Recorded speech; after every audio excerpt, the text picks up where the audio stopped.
This is from Justin to Kane, a podcast where Mike Robertson and Bob LaRue watch one critically acclaimed film and one terrible film and talk about how they are the same.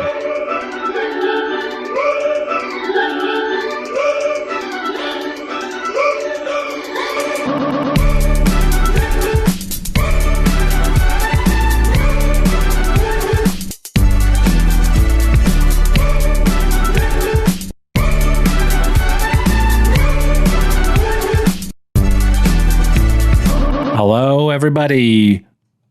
Thank you for listening to this podcast thing. Yeah, that's Mike and I'm Bob. And on to this week's episode, what did we watch, Mike? This week on From Justin to Kane, we watched two movies.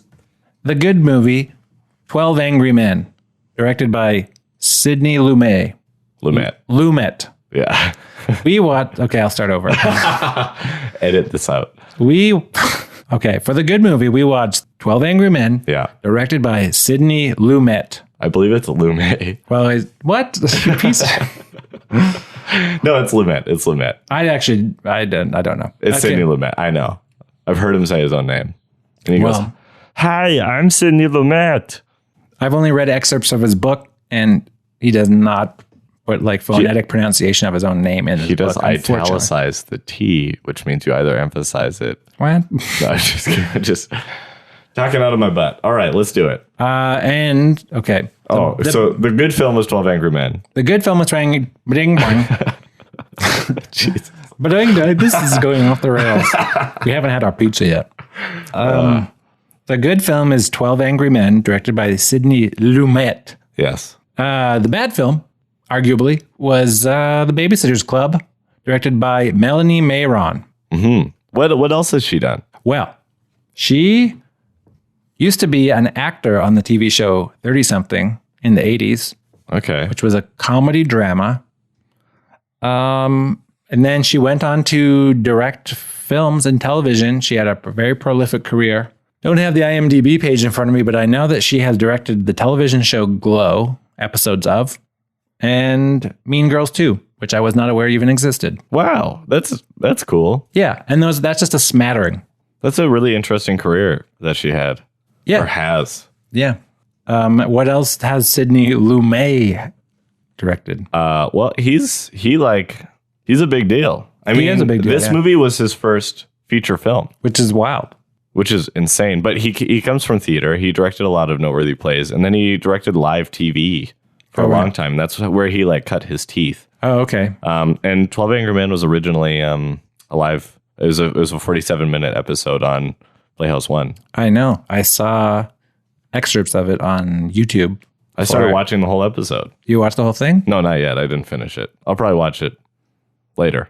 I would argue, Sidney Lumet really, he directed The Pawnbroker, which is 1964 was a good year because he did The Pawnbroker and Failsafe. He got sued by Stanley Kubrick because Failsafe was almost identical to Dr. Strangelove, just not funny. I'd argue Dr. Strangelove is a better film. Anyways, Failsafe's a really good movie starring Henry Fonda, and The Pawnbroker is a really good movie starring that guy who's in The Heat of the Night. Henry Fonda. Yeah, also Henry Fonda. He's directed lots of good movies, and in the 70s he got really good. He did a Dog Day Afternoon, Network, The Wiz, all seminal classics. Wow, yeah.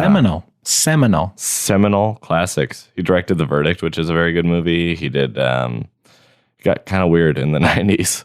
Night Falls on Manhattan. Wow. Gloria. Anywho. Well, great.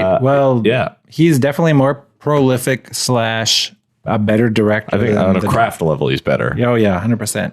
Okay, so my job for doing a little bit of context research for Babysitter's Club. Surprise, surprise. Not a lot of academic work done on this film. There's a lot of writing about the books because the books, obviously a gigantic empire. The books had a huge fan base, sold hundreds of millions of books and stuff. Movie, it was not a flop, but also not a huge hit. I imagine it did all right. Yeah, it came out the same month, I believe, in 1995 as Mortal Kombat. Oh, wow. So what a good year. What a great year for cinema. I mean, Mortal Kombat's not a bad video game movie. I've never seen it. But The Babysitter's Club, not a great film adaptation of a book, but not a terrible one. We were talking about this earlier. Of all the movies we've watched so far, this is definitely the best of the worst movies. Mm-hmm. I would even argue that it was perhaps a poor choice as a bad movie. But also, when you're watching it, you're never like, this is so good. There are moments where you cringe, like the mom of the character who dates Luke, the Swedish guy. Luca, sorry. She does a bad job, and she clearly must be a pro. Oh, the mom, yeah. Like she does a Stacy's horrific... mom has got it going on bad acting wise. You know what I'm saying? Yeah. In a major way. Yeah. I was like, Buh. Yeah. Like I was recoiling a bit just during that scene. I was like, I can't believe this. I actually wrote a note. She sounded like she did a worse job than the child actors in the film. Yeah. I thought. So not an abysmal film by any means, but not a good movie also. Like there's some serious craft problems with the movie. Yeah. Just even the opening shot of the film. I don't know if you noticed this, but basically it starts with Christy walking down the hallway. Yeah. If you watch this scene, you notice as it fades from the credits, she's standing there and then she starts walking. It wasn't even just like they cut to her in mid-walk. They cut to her and then the director told her to walk and then she started walking. That's the first shot of the film. Yeah. Really, really sets the table. You know what kind of meal you're going to get. Oh, yeah. When the waiter falls on the table. It's not an ugly film necessarily. Like it's serviceable. Not beautiful. It's basically like I read a review of this film. Somebody described it as if the books hadn't sold hundreds of millions of copies, this would definitely be just going straight to video. Right. And it definitely has that kind of vibe to it. It feels like a straight to video movie. Yeah, definitely. The acting is bad. Pretty much across the board. But also, it's like, what do you expect from a kid's movie? Maybe you shouldn't be too harsh on a kid's movie. So, also, I found it really, sorry to cut in, Mike, but I found it really weird that Ellen Burstyn was in the movie at all. Yeah, she's a great actress. Who was she helping out?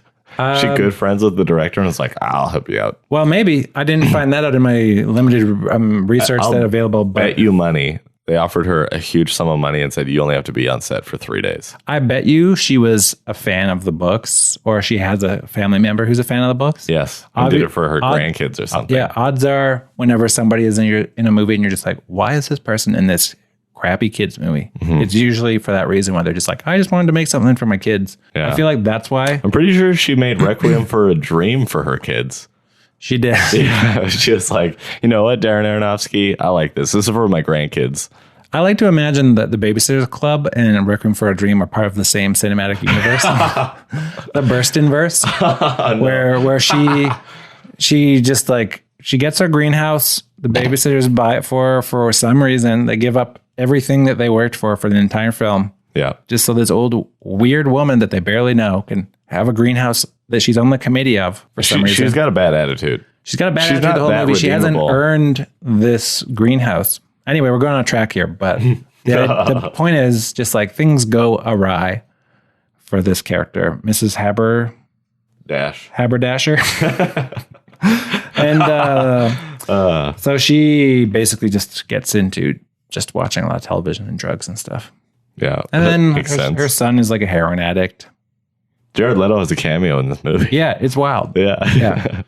He plays a heroin addict. Haunting score. Again. So haunting, yeah. In terms of my research for the Babysitter's Club film, not a lot out there. Mm-hmm. This is what I can offer you.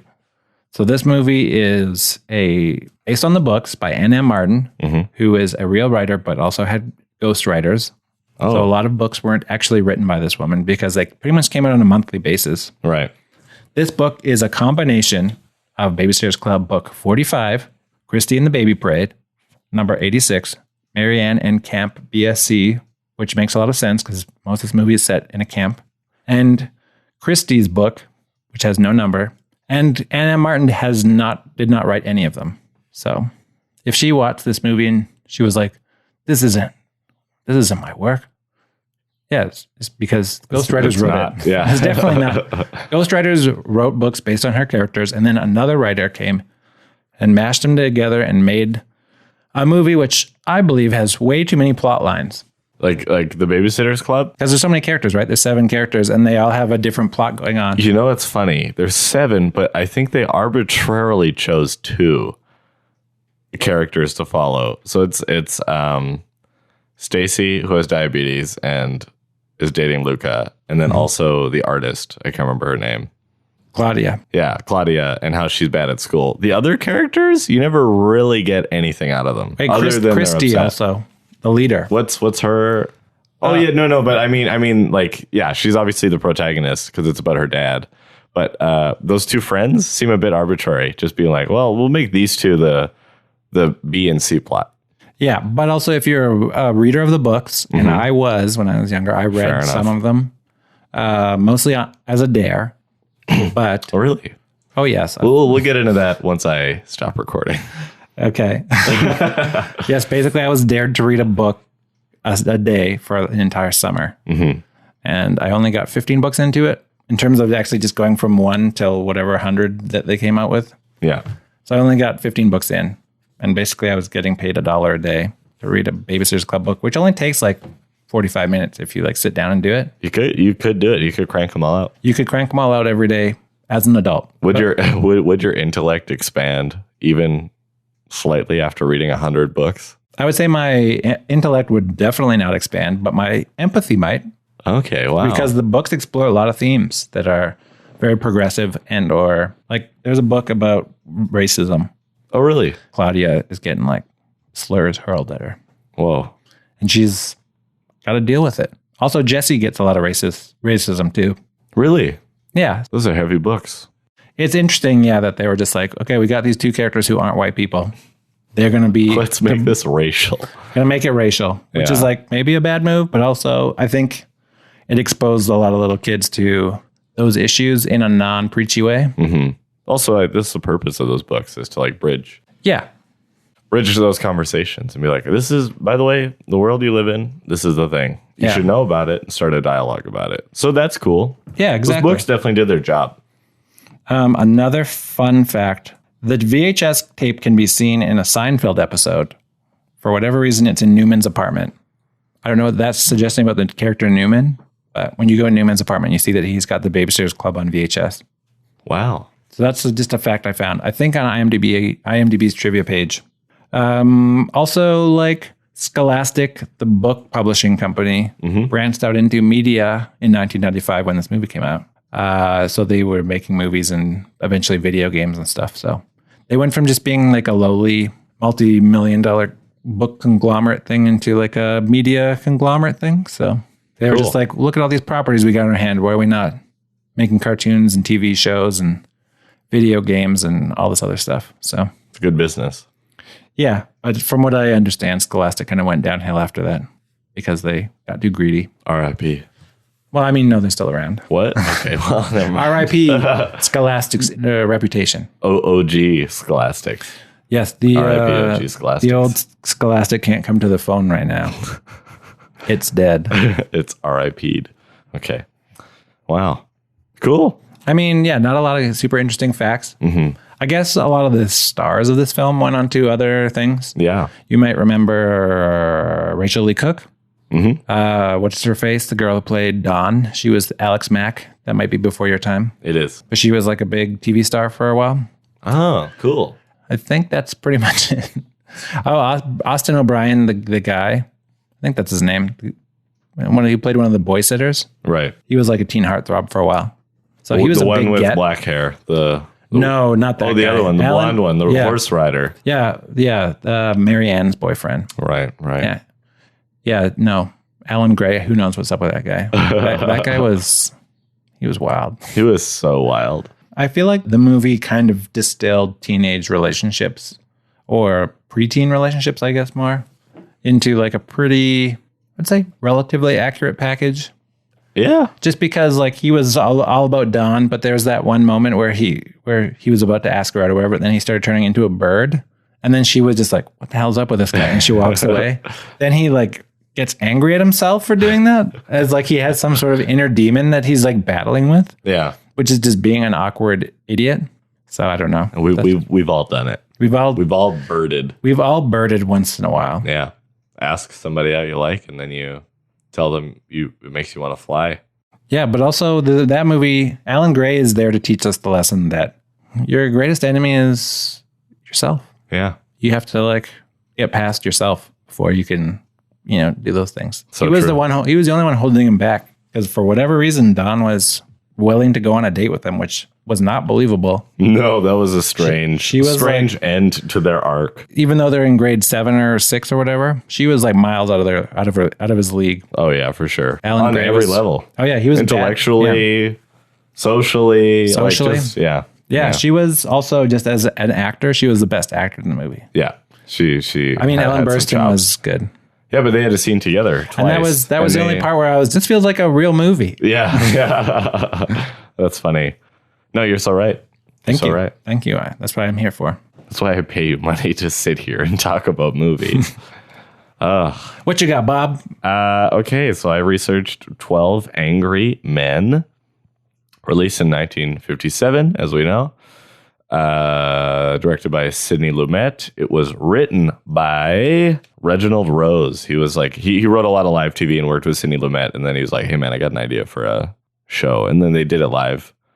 Sidney Lumet did not direct the live version, but when they bought the screenplay or whatever, Henry Fonda was like, I want Sidney Lumet to do this. He seems like a solid director. And he was. This was a strange film. So it was sort of at a time when courtroom dramas were really popular. They were coming out and continued to come out afterwards. You had Anatomy of a Murder, just before, I believe, and To Kill a Mockingbird came out a few years after, and there were a bunch of other courtroom dramas, and they were all about the courtroom. This was the only one that sort of subverted that and put the emphasis on the people actually in the jury, because normally the characters are the people on the legal team, right, or the people who are on trial. But this was purely about a bunch of strangers. So it was narratively, it was a very weird move, especially for this sort of subgenre of a dramatic film. And it also it dealt with ambiguity and emotional prejudice and sort of misguided decisions. Nobody in the film is a bad person. No, they're all flawed, and that was also sort of a strange approach because it wasn't clean. It didn't clean things up and be like, this idea is bad, and this is a really wholesome representation of it, or a really idealistic representation of it. It was very complicated, and even at the end, there was sort of this solidarity between all the jury members, but they still, you don't feel great. You feel satisfied as a viewer, but even when they all say not guilty, you're still, you're not, it's not clean. It's just not clean. So that's why it was such a potent movie, I think, and really, really good. And that's also Sidney Lumet's forte. A little fun fact about the camera work in this movie. It starts off with wide angle lenses, and all the camera placements are above eye level. And then as the movie plays out, the camera lowers itself and the lenses get longer. So it builds this sense of claustrophobia as the intensity grows and the discussions grow. Yeah. So that's a cool, sort of cinematic technique that Sidney Lumet and his DP chose to do. And it's very subtle. You don't notice it. It's kind of like, oh my God, Streetcar Named Desire. They shrunk the set in the movie to build this sense of claustrophobia and tension. They just they pushed all the walls in. This is sort of similar, but they did it with lenses and camera placement. So, did you know about the Babysitters Club movie? That the film was starting at the beginning of the movie. It was filmed using cinema lenses. And by the end of it, they were also still using cinema lenses. Wow! And it was also they made sure for the entire film to press record on the movie. I did not know that. That was the degree of craft on display. At first, I was like, are you making fun of my trivia? And then I was like, oh, no, you're making fun of Babysitter's Club. BSC. Yes. When they screened the movie, so Henry Fonda, this is the only movie he ever produced, and he hated producing.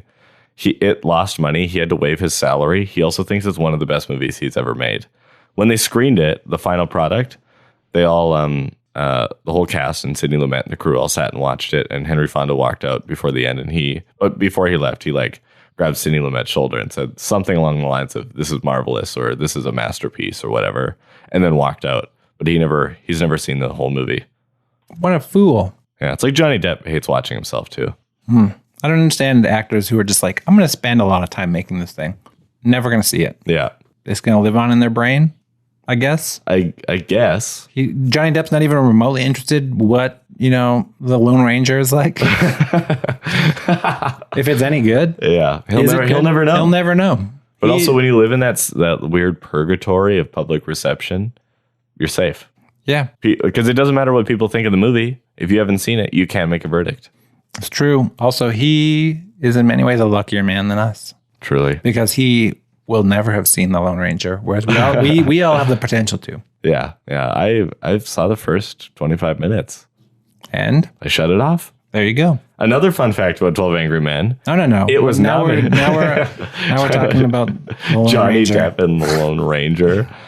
I don't know. I love Armie Hammer. Anyways, 12 Angry Men was nominated for 3 Oscars and lost in all 3 categories to Bridge on the River Kwai. We should do that movie. My grandpa's favorite movie. Yeah, it's a great film. Yeah. It's a classic. I love it. David Lean. So good. That's the song they whistle. Yeah. Another fun fact, Lumet, during pre-production, he would lock up the cast into a small room for hours on end and make them run their lines just to build this tension and the heat and get them really into the feeling of what it's like to be claustrophobic in a room arguing. And he did that to them for weeks in like the tiniest room. So it was really confined and really restrained, which is, it reads, I think. Yeah. As far as fun facts, I think that's about it on my end. Really? Yeah, it's a pretty short page. Also, one thing that you didn't mention, which you might be mentioning later, none of the characters are named. Oh yeah, they're all numbers. They're all just Henry numbers. Fonda's number 8. Yeah, and the other characters that they talk about also don't have names. Yeah, and it's and also like the identity of the person on trial is never defined. You never find out like their ethnicity, their name. So all the characters, again, that's a weird narrative decision to not name anybody. But an effective one, I think, in this case. I think so too. One more thing. This film is commonly used in like business schools and other scenarios in classes to illustrate like conflict resolution. Yeah, so like to this day, it's like a textbook example of like, this is how you should behave if there is major conflict or combating ideas in a group of people who need to collaborate. Basically spend all day in a room and go through the same process over and over again. Yeah. Being like, what do you vote? Not guilty. Guilty. Not guilty. Yeah. Oh, you voted not guilty. Not guilty. Not guilty. Not guilty. Guilty is like, oh, guy, why are you voting guilty? That's this movie in a nutshell. Yeah. Guys, get on the same page already. We still have 90 minutes left. Yeah. Movie's only 93 minutes long. I know. And 3 minutes in, I was like, guys, get it together. And also, it almost plays out in real time. Almost. Yeah, it's pretty damn close, which is another weird thing. But also, I feel like that works to its detriment in a way. Because it's like, so they're in a room for an hour and a half. That's not that long.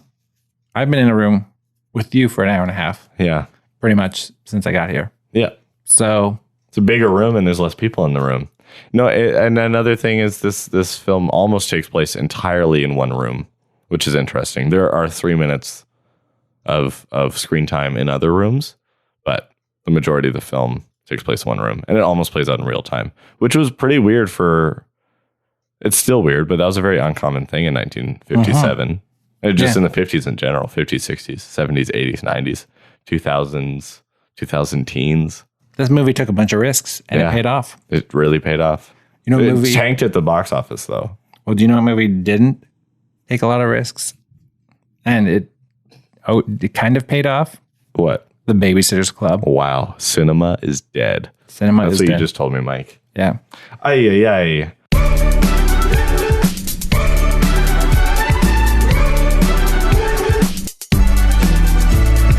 Similarities between these two movies, Mike. So we picked both of these movies randomly. We just kind of like each picked a movie, and they both just happened to be ensemble movies. So that's just like an instant similarity of you got 12 Angry Men, you got 8 girls, teenage girls who are not angry, but like sometimes kind of passive aggressive. I'm looking at you, Claudia. Sometimes they're angry. Yeah. Get upset at their parents or at the financial situation of the Babysitter's Club. That's right. You know, they get angry because they this is how you process that stuff. So yeah, there's like the visual similarity of a large group of people coming together for a common cause, both thematically and also just as a visual thing that you see in the film. Yeah, is just there instantly. May I second that by adding an addition to that similarity? Both films have scenes where there's deliberation that occurs inside of a room, and there's like a quote unquote foreman. So in 12 Angry Men, there's like a foreman, like sort of like the leader, and it's like the Henry Fonda character. And then in Breakfast Club, it is Christy. Yes. Yeah, Christy. So both films do that. Also, both of those characters are played by actors who are of a Hollywood dynasty. Dynasty? Yeah. Because Henry Fonda is, of course, of the Fondas. And Frick, I can't remember the name of the girl who played Christy, but she's the daughter of Sissy Spacek. So that's an eerie similarity, dare I say. Eerie, yes. I will say Stacy, the treasurer, is from New York, and that's mentioned early in the film, and the film 12 Angry Men takes place in New York. In fact, Babysitter's Club, they go to New York. Oh, that's true. And they even show the steps of the library, which look eerily similar to the steps of the courthouse. Yes. So that's another similarity. Babysitter's Club is set in the fictional town of Stony Brook, Connecticut, which is not a real place apparently, but it is very close to New York. Yeah. It's a drive away. It's a drive away. So it kind of just explores East Coast tensions, I guess. Yeah. Both films teach you how important it is to consider other points of view. Yes. Both films explore a group working together to reach a consensus. Like, the thing is, there's a lot of themes that tie these two things together. Yeah. Both are about responsibility. Yeah. Because the jurors have a responsibility. The babysitters have a responsibility for the lives of these kids. They don't want these kids to die. One of them almost walks into traffic. I will say the Swedish guy, what is his name? Luca. Okay, I know all the characters. You just need to ask. Okay, great. That means somebody has to know the characters. Luca looks like a murderer, and 12 Angry Men is about murder. Yes. That's another similarity between these two movies. The thing about Luca, an immigrant. Yeah. He's given a flag. As a gift, because he's supposed to be the baby cousin.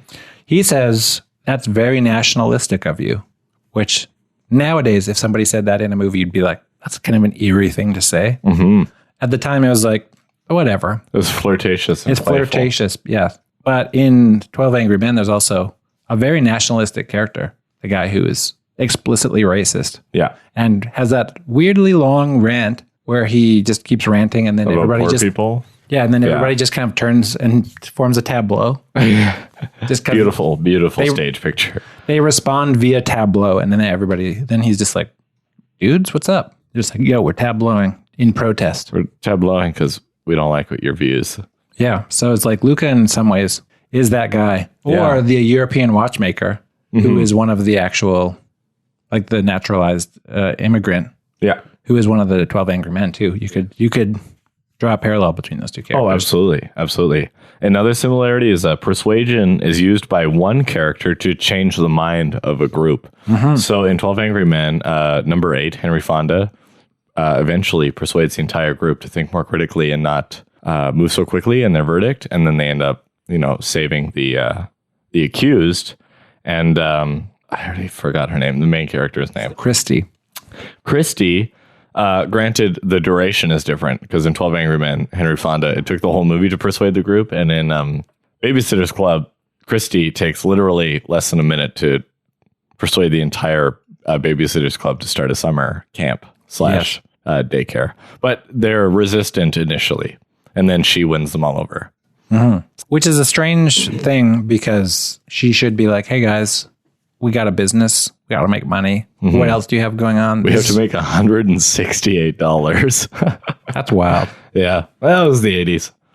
90s? 95. Wow. 95. That's not very much money. In 12 Angry Men, they're using their brains to solve a murder.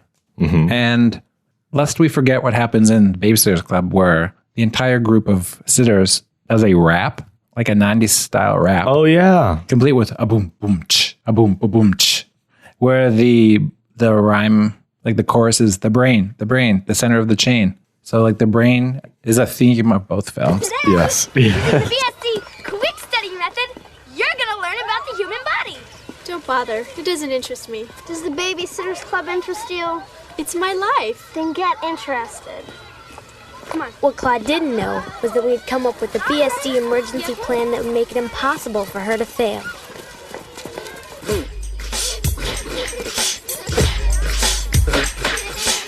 If you wanna run, if you wanna jump, you gotta get your left and right ventricles to pump. Through the heart, the center of it all. Surprise. Down to Yep. blood pumps, and you might just fall down to the ground, which will cause you pain. But that will never happen if you use your brain. Hook, brain, the center of the chain.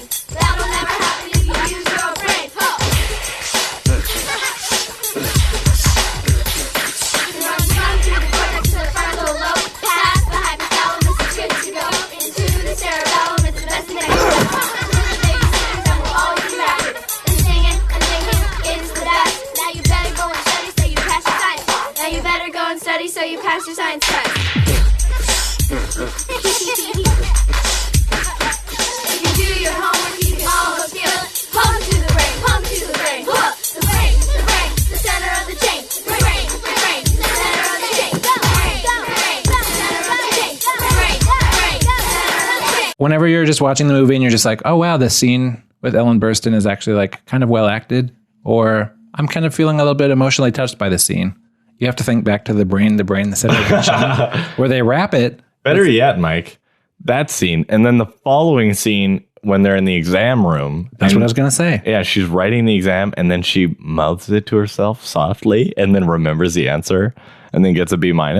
That is horrible, horrible storytelling. Oh yeah. Well, also the fact that she's like the brain, the center of the chain. And then she's like, oh, the brain, the thing that I should never forget about. That Claudia is so stupid that she forgets that her own brain forgets itself is a preposterous But like also, idea. if we read out the lyrics of that song, there is very little information in it in regards to human anatomy. Oh yeah. Almost no information.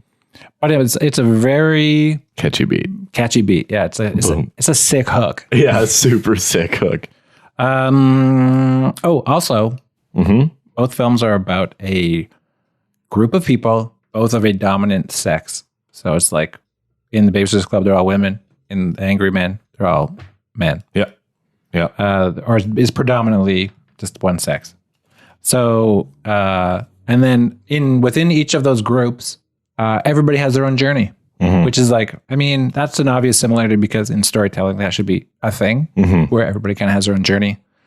But that's how you know who they are because they kind of are just repeating their biases constantly to you throughout the whole movie. Yeah. You know, a great example is the racist guy in 12 Angry Men or the super indecisive guy who works for the cereal company.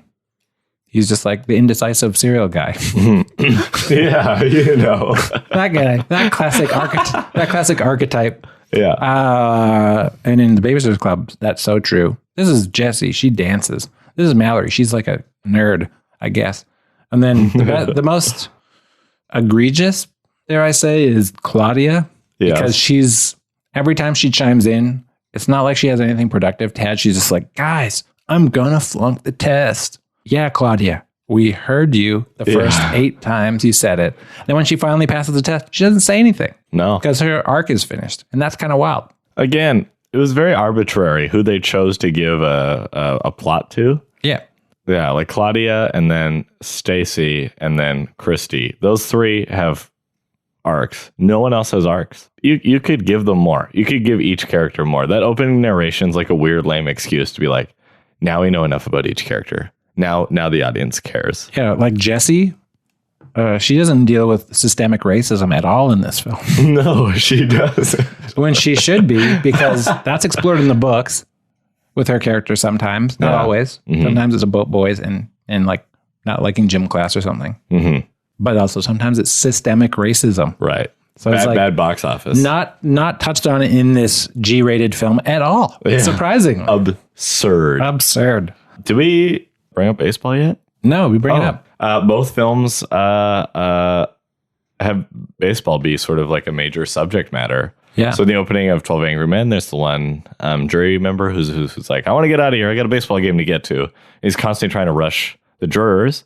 And then in Babysitter's Club, Christy and her dad go to a baseball game and also play baseball. And then there's also that weird small arc where that one kid can't hit a home run and he swings a bat into his own foot. Yeah. And then when he does hit a home run, it's with a dodgeball and a shovel, which is astounding. And then it hits that mean girl in the tree and she falls into a comedically placed dumpster. Oh, that's brilliant. They're just goddamn brilliant. Also, that kid has more of an arc than just any of the other sitters for the most part. Yeah, You know? and it's 2 scenes. It takes 3 scenes to have an arc. Yeah.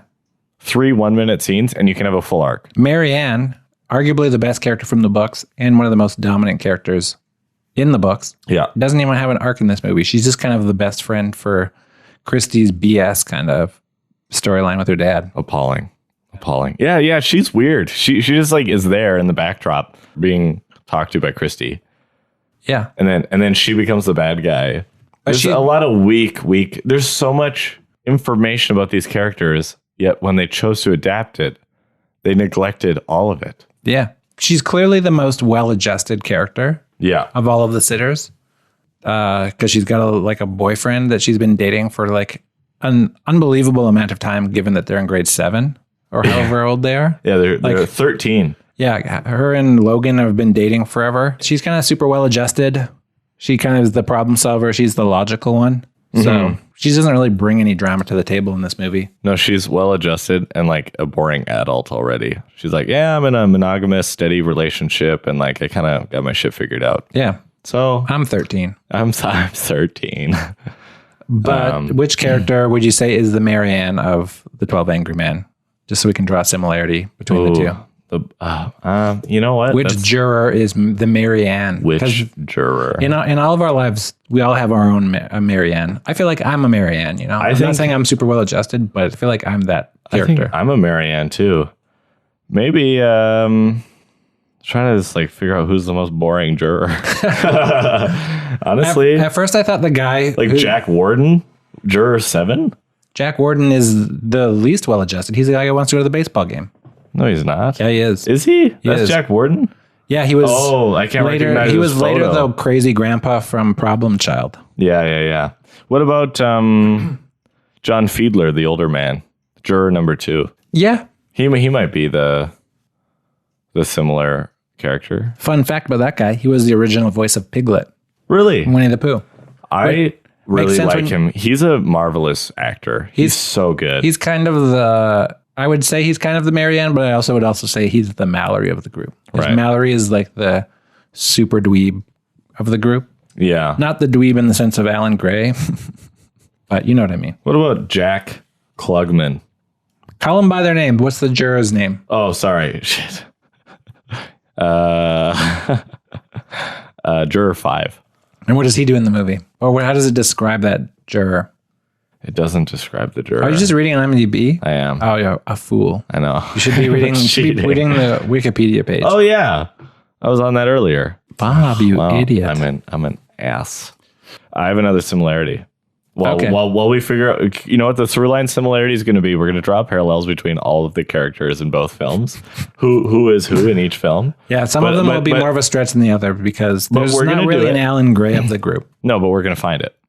But another relation or similarity is they're either the meanest or the most intense character is mean or intense because of unaddressed emotional issues. Mm-hmm. So it's the Cokie Mason. In 12 Angry Men, right? Juror number 3, whatever. Yeah, that's his number. And then in Babysitter's Club, it's the girl who keeps trying to ruin the Babysitter's Club, and then she gets hit in the face with a ball and falls into a dumpster, and then gets out of it, and she has a banana peel on her head. Number 6 is the character we were thinking of. Number 6 is Edward Binns. He's a house painter, tough but principled and respectful. He is the 6th to ultimately vote not guilty. Mm-hmm. Very boring, very one-dimensional. Played by Edward Binns. Yeah, totally. Right. He's the guy. Yeah, he's the Marianne of the group. Yeah. However, I didn't like that character. No? And I liked Marianne.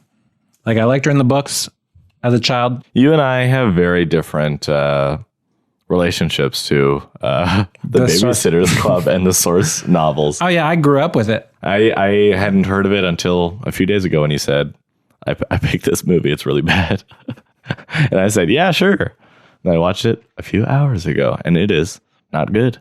Deep down, I think I just wanted a huge nostalgia bomb. Right. And did it work? Oh yeah, it was very nostalgic. Great. But not a good movie. Do you have another similarity, Mike? Oh, so many. At one point, somebody faints. Yeah. The old man almost faints. Also, Stacy does because she's got diabetes. Yes. That diabetes subplot really felt like a cheap narrative device that they were like, oh, we gotta make this dramatic somehow. And like the diabetes was the thing, and they never brought up the age gap. And then he was upset about the age gap. And I was like, I was surprised when he behaved as if he didn't know. Yes, but also because that came out of nowhere. They never addressed it. She never had a scene where she was confiding in her friend, being like, he's 17 and he doesn't know how old I am, and I'm only 13, which is a pretty wild age gap at that age. Yeah, and we're not the only ones to bring this up, I'm sure.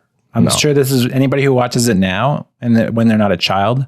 Like, there's a 4-year difference between that. But then also at the very end, before he leaves, he's like, well, I'll be coming back next year. And she's like, yeah, and I'll be 14. And he's just like, I know. Dude, you're going to be 18. First of all, why are you going to want to date a 14-year-old as an 18-year-old? Second of all, is that statutory rape? I think it becomes a felony at that point. So both films involve a questionable felony. But, they're not going to get together. No. That never happens. No, he'll fall in love with somebody back in Europe. Mm-hmm. Another similarity is both films explore isolation and moments of reflection and focus on what is at hand. So in 12 Angry Men, jury duty is obviously a very intense, focused thing. Mm-hmm. And it plays out until you're done, until you come to a verdict. And it's the same in Babysitter's Club with timeout. That's right. Timeout is a time of reflection. You make mistakes. And you ultimately have to come to a verdict of whether or not you agree with the establishment telling you have a timeout. So either you agree with it and you learn, or you decide you don't agree with it and you move forward. So both films really explore that with timeout and jury duty. Also, both films are just about kids, because they're trying to just like figure out what's up with this kid. What's his background? Why is he murdering people? And then, the Babysitter's Club is obviously just like a bunch of people who are like pseudo adults. Weirdly precocious. Yeah. And then also at one point in 12 Angry Men, the line, if it was up to me, I'd slap those kids down before they caused any trouble. Obviously, there's no domestic violence in Babysitter's Club. No. That we see. Mm-hmm. But still, the theme of punishing children as a parent because of timeouts. Timeouts and like yelling. There's that one scene where there's like one guy's like, I'm your dad. And then Christy turns around. She's like, you're not my dad. And then runs upstairs. That's a very intense moment. Yes. With pretty crazy conflict. Thematically, both films are about trying to know the answers. Yeah. Yeah. And Claudia's storyline, obviously. And then also just the plot of the 12 Angry Men. Yeah. I have one more. What's the name of the one boy with dark hair who in the scene is like, oh gosh, I like you. You make me want to fly. What's his name? Alan Gray. Alan Gray dresses in 50s garb, similar to the 12 Angry Men. He wears baggy pants and a tucked in shirt and overalls, and I can guarantee you that one of the characters in 12 Angry Men has a very similar outfit aesthetically. Yes. Yeah. It's also a scene where, juror number 3 is like, I just want to get out of this jury room. I just want to fly. And then he flaps his arms for a while and everyone, again, ignores him. Well, in a way, when Alan Gray does that thing where he's like, I just want to fly. And then he flies around like an idiot. And then Don, rightfully so, is like, the hell? And walks away. Yeah. That's kind of like that scene where the guy does a racist rant where the guy, he can't control what's inside of him. Yeah. He just has to let it out. Yeah. The passion dictates the behavior. And then everyone is repulsed by it. Is repulsed and moves away and removes themselves. Yeah. So that's a nice similarity, Mike. Thank you. You really found that one. I found that one. Yeah. And then also both films feature a token old person. Yes. Yeah. Like the old guy on the jury who's like super old Yeah. to the point where he just like can't even stand up. And then Ellen Burstyn, but she like really nails it. You know, she's like a good antagonist who's still kind of charming, as all good villains should be. Yeah. Both films also involve a group of characters being brought to their calling by a now archaic form of communication. So in the Babysitters Club, they have to get their phone calls from somebody using Claudia's landline. Yes. And in 12 Angry Men, they all get their job through snail mail. Mm-hmm. Like they get called for jury duty, essentially. Via the mail. Yeah. Via the mail. That's an interesting, not really interesting, actually. That's an What a fascinating similarity. That's a fascinating similarity. These films are so interwoven. Okay, here's one. Yeah. Now this is a deep dive. Get ready for this. Take us on the journey, Mike. Both films are kind of about the specter of America's past kind of haunting the present. Yeah. So you have the racism, the way that they treat the murderer kid, basically just like all of that kind of below the surface racism and cultural prejudice and stuff that is what makes America great again, is present in this film. Mm-hmm. I dare say it is present in the Babysitters Club. Yeah. Because at one point, when they find the greenhouse, there's a plaque on the outside and then it says like 1700s, like it was built then. So they find this like relic from before America was like America. Mallory has to explain it to them because she's like the nerd, I guess, that America wasn't even a country then. So it's like that's present there. Plus also when they do Cowboy Day, that's like a weird choice because there's people in like Native American headdresses. So like the colonialism that makes America what it is like present and it kind of just paraded around like it ain't no thing. Yeah. So I thought was kind of disturbing. It honestly was. But also that was kind of normal in the 90s. It wasn't kind of normal. It was normal. It was normal. Yeah, it was normal in the 90s. It's very normal in American culture, which is very fascinating. Like their relation to indigenous people is different than Canada for sure. Oh, yeah, big time. They can just be like, look, it's a costume because it's like almost like wearing a dodo bird costume to them. Yeah. Which is really like effed up. Oh, yeah. And it's present in the Babysitters Club, a G-rated film. Also, at one point, Mallory makes a flat earth joke, which at the time was probably super funny. Now, that would be a very polarizing joke because people wouldn't Too real. Yeah, people wouldn't even see it as a joke. Yeah, what a weird offhand statement you just made. Yeah. I forgot about that weird little sideline. On the topic of politics, Yeah. I found Ellen Burstyn's character to be a bit strange because she would offhand say things. Like when she was showing off those photos and she was like, oh, this is me when I was in Vietnam. And then here's me when I was in Berlin. I just happened to be there when the wall came down. It's like, why? Yeah. Why is this in the Babysitters Club movie? Like, why is this character given such a rich political backstory?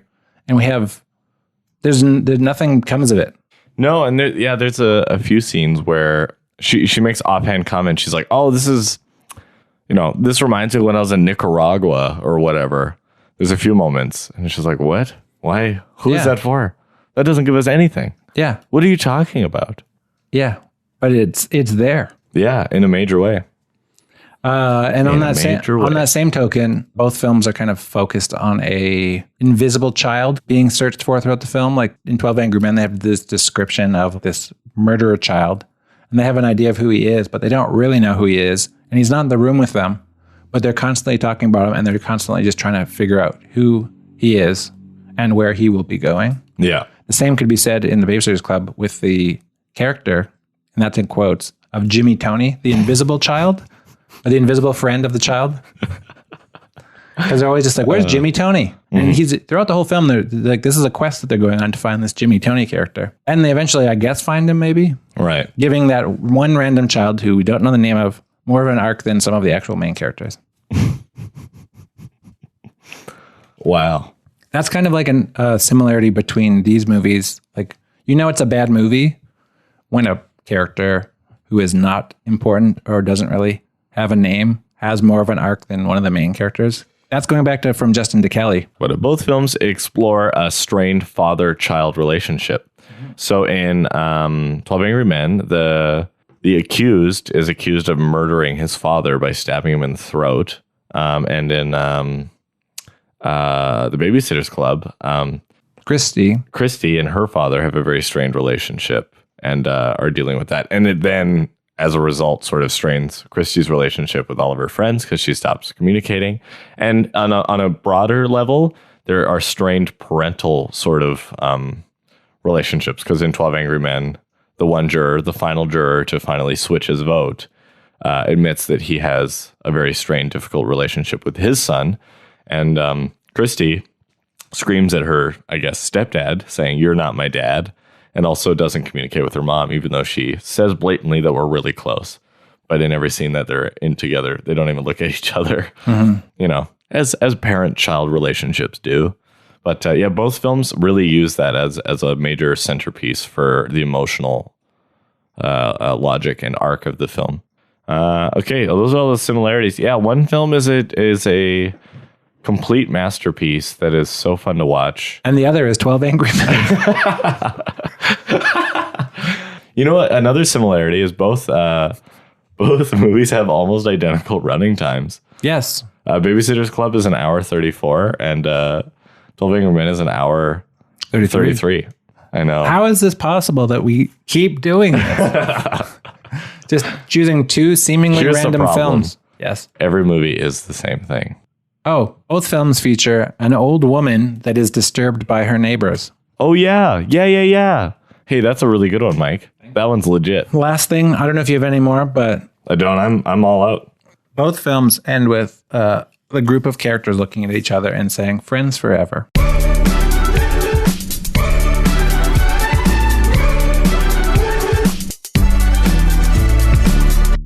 Fun story about 12 Angry Men. When I was 8, it came on KSPS on a Saturday night when they used to play movies. And my dad bet me money that I wouldn't watch the whole thing because he said, it's just a bunch of people talking in a room for over an hour. You're not going to like the movie. And I said, well, let me watch it and see if I finish it. And it shook me to my core. I loved it. Also, you should have said, "I'm a child named Bob." Yeah. Yeah, get some perspective, Dad. I have an old man's name and I am 8 years old. Yeah. So Yeah, you just bet your son, whose name is Bob, that he can't finish 12 Angry Men. And guess what? I did. Also, no commercials, so it only took 93 minutes. Bada bing, bada boom. I will say, you know, even though we've been bashing Babysitter's Club, it's fine. It's fine. It's okay. Like, it's the most average film we've done so far. It's not spectacularly bad, and it's not spectacular. do you think there's like a gendered bias going on that we all have societally? Women's tasks are kind of viewed as superfluous or as less important than men's. These women in this movie, and I use the term women loosely because they're children. Yes, yeah. We look at the Babysitter's Club and we're just like, that's going to be crappy no matter what. Yeah. Even if it's probably pretty good, just because it's just about a bunch of girls and they're babysitting. That's dumb. A bunch of guys in a room and they're just talking about murder. Yeah, this is super serious. This is important stuff. Murder is not necessarily any more interesting and important than, you know, looking after children and also the dynamics and friendships of friends. I think you're onto something. Me watching it, I like what I found about it that was unserious was how poorly it was written. Yes. Not necessarily the gender Yeah. aspect, but I think that's definitely it's definitely there, whether it's subconscious or conscious. Absolutely. Yeah, because the reason I bring it up is because we both kind of agreed this isn't actually the worst movie. No. It's not like a terrible movie. Even on Rotten Tomatoes, it doesn't even have really a bad score. Yeah. And generally the reviews are pretty favorable. And a lot of people like it, mostly out of nostalgia. Yeah. But we still were gravitated towards it as a bad movie because we assumed it was bad. Yeah. Because it's the Babysitter's Club movie. Because it's a coming-of-age tale about women and not boys. Right. So it's like, I wonder if there was a similar thing. Not necessarily babysitters, but something about boys coming of age. I don't know. Well, what, like Bad News Bears? Yeah, sure. Yeah. It's like you I wouldn't feel like assume a there's a Bad News similarity there. Bears is as bad as the Babysitter's Club. If we're talking about 90s movies, there's a lot of movies like that. I think there's a whole string of them. There's a whole bunch of them. I can't recall, but And they're all probably bad or just as bad if you watch them now. yeah. And I haven't seen these 90s coming of age movies. We I- have to go down the rabbit hole. I don't want to. Youth sport films. Yeah, but there's got to be Yeah, I just wonder if there's like a bias that we just naturally have. Mm-hmm. And maybe 12 Angry Men and The Babysitter's Club, probably the worst examples of two movies to like draw that, to try and like unearth that, because obviously both so different, yet so similar. So similar. So similar. Yeah. Just some food for thought, I guess. It is food for thought. So do you want to quickly just see if we can connect sitters to jurors? Yes. So bring up, I have all the sitters and that stuff memorized, so we just need to bring up the jurors. Okay, I got the jurors right. Cast. Okay, number 1, an assistant high school American football coach. As the jury foreman, he is somewhat preoccupied with his duties, although helpful to accommodate others. He is the 9th to ultimately vote not guilty, never giving the reason for changing his vote, played by Martin Balsam. Okay. Who do you feel he is most related to? I'm going to just go out on a limb and just say he's Logan.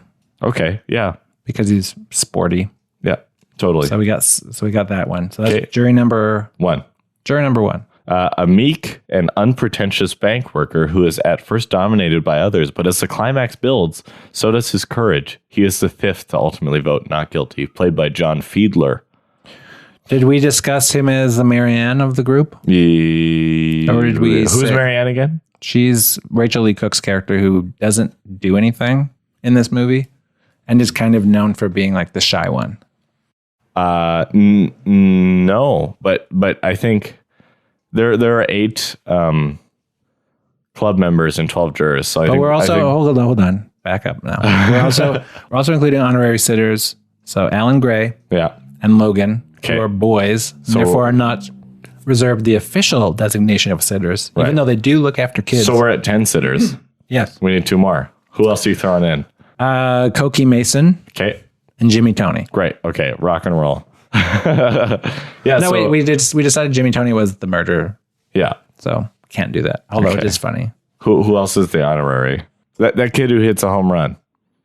Let's throw him in the mix. All right, great. Sure. Yeah, so a meek and unpretentious bank worker who is at first dominated by others, but as the climax builds, so does his courage. He is the 5th to ultimately vote not guilty. Well, let's say let's say that guy is Mallory. Okay. She's the red-haired one who's arguably one of the worst actors in the film. Okay. And number 1 is what? Number 1 is Logan. Great. Okay, number 3 is a businessman and distraught father, opinionated, disrespectful, and stubborn with a temper. The main antagonist and most passionate advocate of a guilty verdict throughout the film due to having a poor relationship with his own son. He is the last vote, not guilty. Dare I say, I would have normally assigned Cokie Mason to juror number 3. Right. But I'm going to let's strike the home run kid out. Dare I say that Christy is juror number 8 and juror number 3. Beautiful. 2 sides of the same coin. The duality of Christy is explored. She is a tomboy after all. Yeah. Yeah. So her juror number 8 is Christy in female form. And juror number 3 is Christy in, I guess, her male form when she becomes the tomboy who hangs out with her father. Mm-hmm. And she shirks off all of her feminine responsibilities of looking after kids to go play baseball in the park, living in her own personal man cave for a while. Great.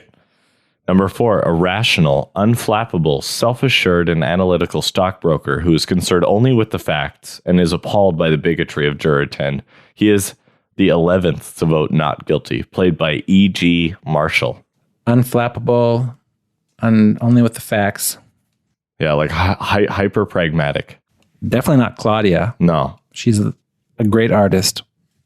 She lives through emotion. She lives through emotion. She doesn't know anything about facts. Not logistical. The brain. A boom, boom. I mean, a boom, boom. I guess this is also a Mallory, I feel like, but dare we assign 2 sitters or 1 sitter to the same? I think we can. Yeah, I think we're kind of running. We don't have 10. We don't have 12 sitters. There aren't 12 sitters. So maybe Mallory and Christy get 2. Yeah. Yeah, they do. This is already a disaster. Christy does get 2, so okay, that's maxed out. Number 5, a man who grew up in a violent slum and does not take kindly to insults about his upbringing. A Baltimore Orioles fan, he is the 3rd to ultimately vote not guilty, played by Jack Klugman. The thing is, none of the sitters are into sports. Or like the thing is, you can really. Christy?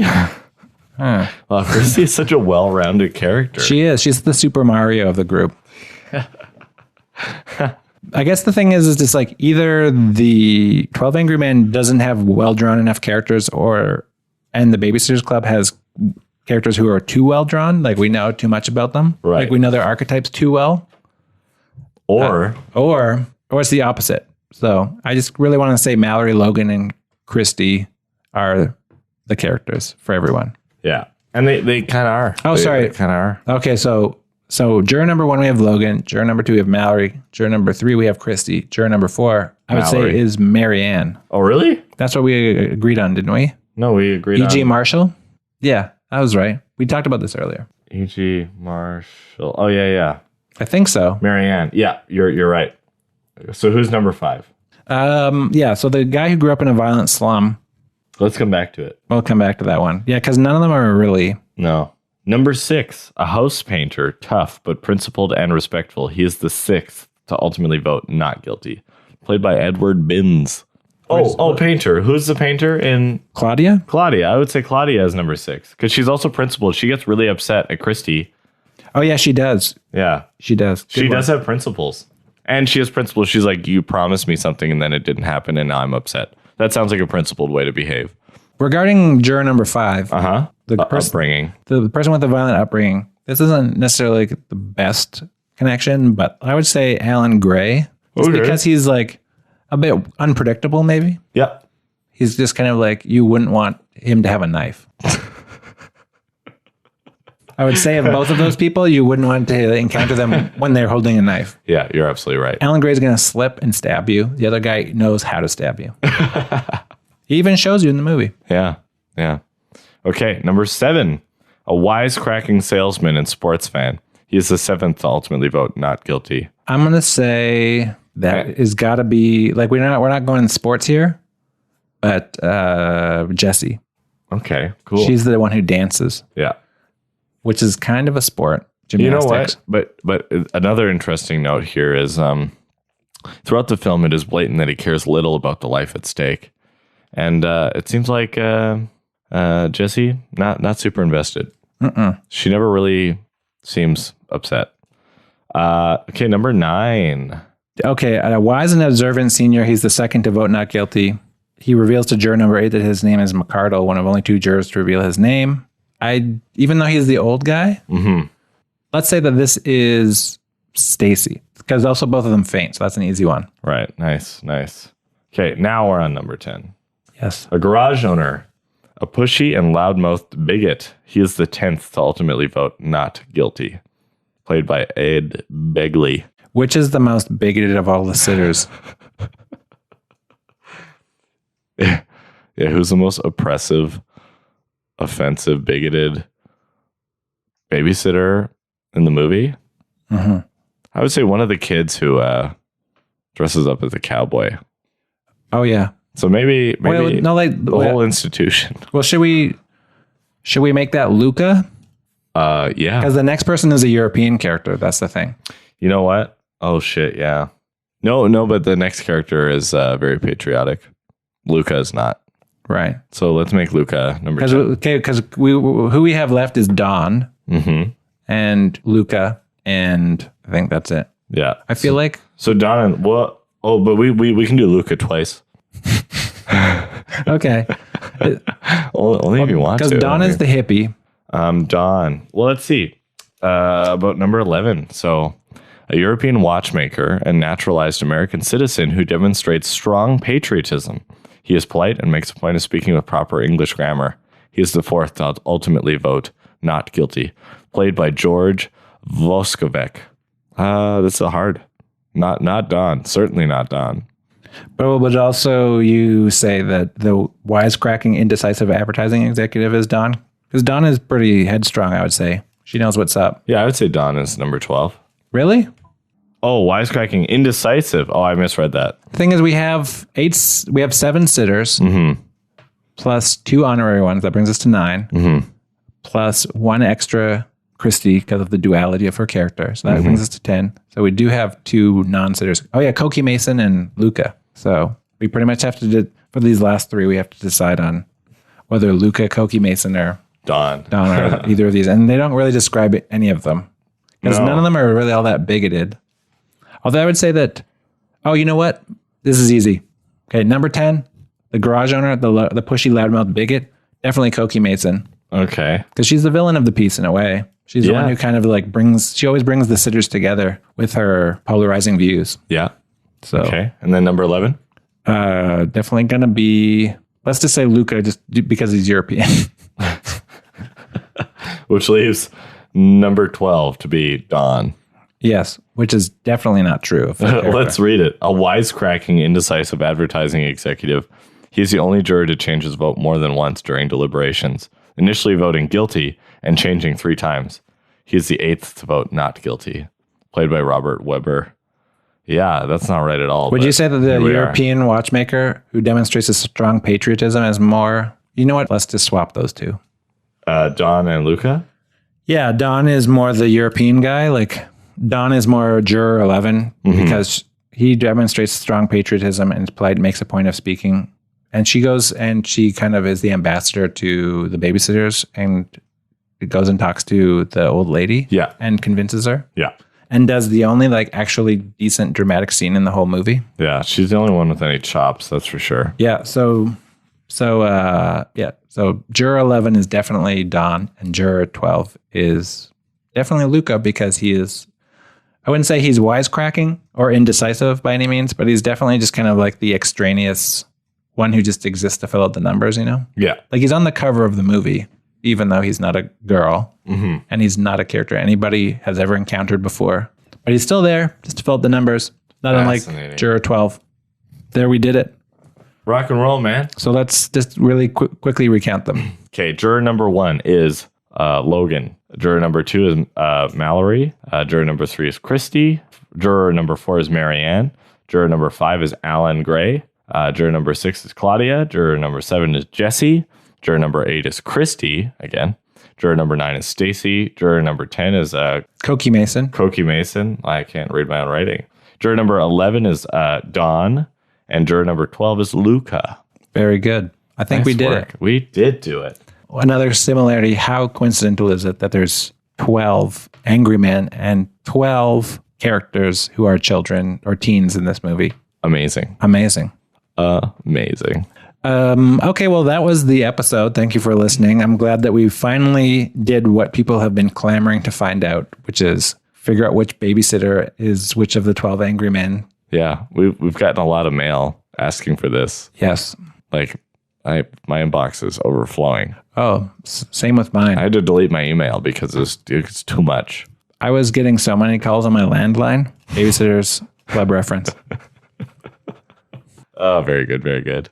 Great. Yeah. Well, thanks everybody for listening to this. Yeah, have a wonderful time. Bob, you're pretty much unconscious at this point. I'm awake. No, hey, have a good time. Cool. Well, we did it. This is episode number 4. Oh my God. So thanks everybody for listening. This has been from Justin and Kane. I'm Bob. I'm Mike. Bye. Bye.